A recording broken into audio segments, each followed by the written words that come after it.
जय गुरुदेव। आपके खत का जवाब।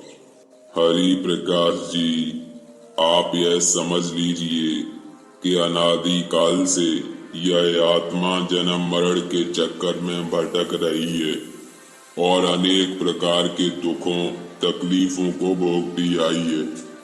सिवाय संतों को यह किसी को नहीं मालूम कि यह आत्मा जो मनुष्य शरीर में दोनों आंखों के पीछे बैठी है, अपने देश सत्यलोक से कब नीचे उतरी। उसे अब तक कितने शरीर धारण करने पड़े।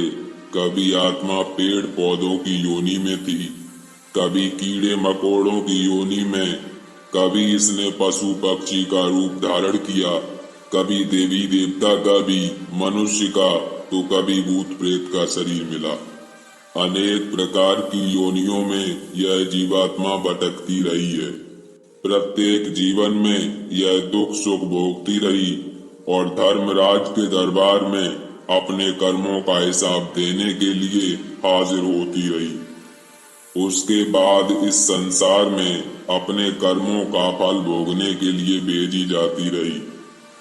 आपको पूरे गुरु मिले हैं और अपने घर सतलोक जाने का रास्ता व भेद मिला है, तो भजन करके अपने देश में पहुंचना चाहिए।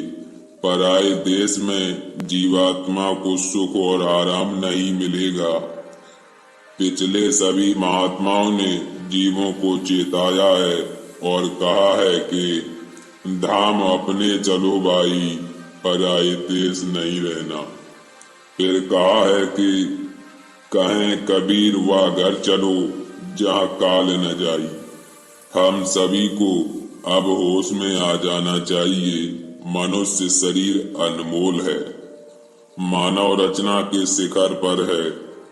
यह केवल मनुष्य ही है जिसे श्रेष्ठ शक्तियां मिली हैं और वह नीचे की योनियों से उत्तम है।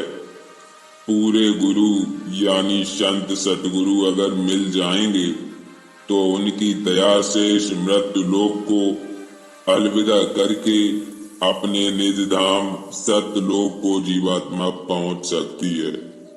जय गुरुदेव।